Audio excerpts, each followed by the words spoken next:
Tahun 2020 disambut oleh wabah yang sangat mematikan, mengguncang perekonomian, mengkocar-kacir sistem pendidikan dunia. Keresahan tersampaikan di berbagai arah, mulai dari kalangan tenaga pendidik sampai peserta didik. Pembelajaran dari rumah merupakan solusi untuk mengurangi penyebaran virus corona, justru dikeluhkan oleh berbagai pihak. Assalamualaikum warahmatullahi wabarakatuh. Selamat siang, saya Muhammad Dambriansyah kembali menemani pekan Anda dengan berita-berita terbaru, terhangat dan teraktual lainnya dalam acara Wajo Bercerita. Pemirsa, dunia dilanda oleh wabah yang sangat mematikan atau yang lebih dikenal dengan COVID-19. Begitu banyak dampak negatif yang dibawa oleh wabah ini, salah satunya di dunia pendidikan. Tidak sedikit masyarakat, peserta didik, orang tua bahkan guru-guru mengeluhkan masalah-masalah yang dibawa oleh wabah ini. Nah, untuk memperjelas masalah tersebut dan bagaimana solusi untuk kedepannya, kami sudah mengundang salah satu tenaga pendidik yaitu Saudari Nur Hadi. Selamat pagi Saudari Nur Hadi. Pagi. Kali ini kami akan mewawancarai Saudari terkait proses belajar mengajar yang dilaksanakan di rumah. Nah, menurut Saudari, bagaimanakah cara kerja pembelajaran dari rumah saat ini yang tentunya berbeda dengan belajar di sekolah? Ya, cara kerjanya tuh sangat berbeda jauh ya, karena kan biasanya kita dapatkan di sekolah dan kini kita harus dapatkan dari rumah. Kalau bagi saya pribadi, ini sangat sulit karena kenapa? Di sisi lain, ada juga beberapa orang tua peserta didik itu yang tidak memiliki handphone yang bisa digunakan untuk belajar dari rumah, sehingga pembelajaran itu pasti kan akan terhambat untuk mereka yang tidak memiliki HP.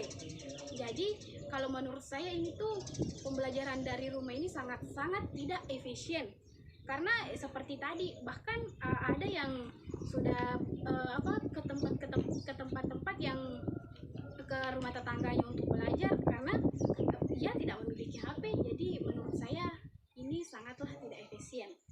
Jadi belajar di rumah itu sangat tidak efisien. Nah, selanjutnya bagaimana menurut Anda jika belajar di rumah dilanjutkan hingga waktu yang belum ditentukan? Bagaimana ya? Karena jujur saya sebagai seorang tenaga pendidik sangat mengeluhkan hal ini, karena yang biasanya kami bertatap muka langsung dengan peserta didik kami harus terhalang oleh yang namanya corona gitu ya. Jadi harus hanya melalui HP, saling komunikasi, kasih tugas di HP, sedangkan kita tidak tahu di rumah itu siapa yang mengerjakan, apakah peserta didik atau orang tua atau kakaknya. Jadi kita tidak bisa mengetahui perkembangannya. Saya sih harapnya semoga hal ini pembelajaran dari rumah ini cepat berakhir, sehingga kita bisa melakukan pembelajaran di sekolah. Seperti itu. Amin. Mudah-mudahan pembelajaran di rumah ini cepat berakhir.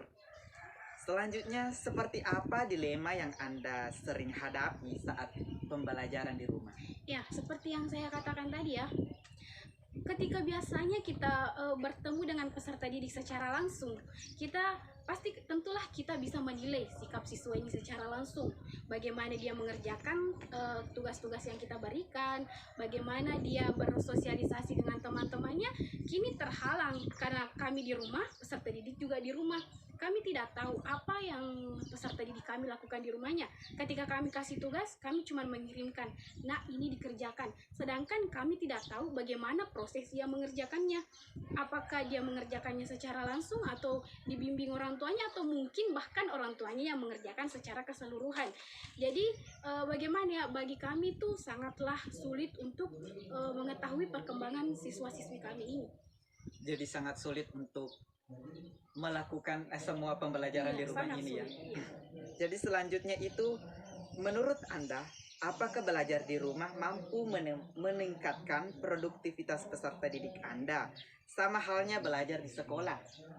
Kalau menurut saya itu tidak, karena dilihat lagi kita ini kan berada di wilayah desa-desa yang dimana dalam hal ini orang tua itu banyak seorang ibu yang bekerja untuk membantu sang suami menafkahi anak-anaknya, sehingga waktu untuk anak-anaknya itu sangat kurang.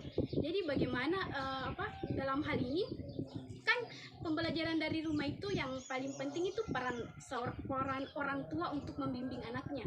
Tapi dilihat lagi banyak orang tua yang kurang memperhatikan anaknya karena sibuk bekerja di luar untuk mencari nafkah. Jadi bisa dikatakan tidak produktivitasnya. Oh, jadi pembelajaran di rumah itu orang tua yang paling Iya, berperan. sangat berperan.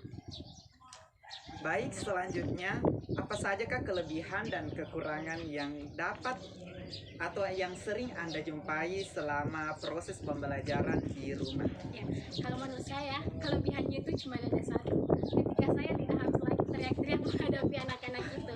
Tapi justru dari teriak-teriak itulah juga hal yang sangat hal yang sangat yang lebih gitu, yang lebih dalam hal ini.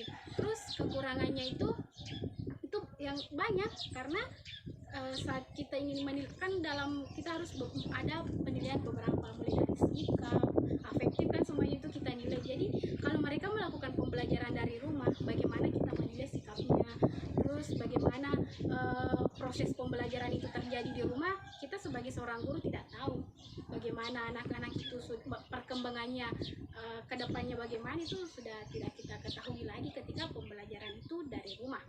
Ya seperti itu. Jadi, pembelajaran di rumah itu lebih minim kelebihan dan lebih banyak Ya, kekurangannya. itu bagi saya pribadi ya. Jadi kami berharap mudah-mudahan wabah ini cepat hilang Ya. untuk kesejahteraan pendidik dan peserta didik dalam menghadapi semua hal ini. Nah, terima kasih Saudari Nur Hadi atas waktunya untuk hadir dalam acara Wajo Bercerita. Pemirsa, terima kasih telah menyaksikan Wajo Bercerita. Saksikan berita dan cerita selanjutnya dari tokoh inspiratif. Saya Muhammad Dambriansyah mengucapkan sampai jumpa. Wassalamualaikum warahmatullahi wabarakatuh.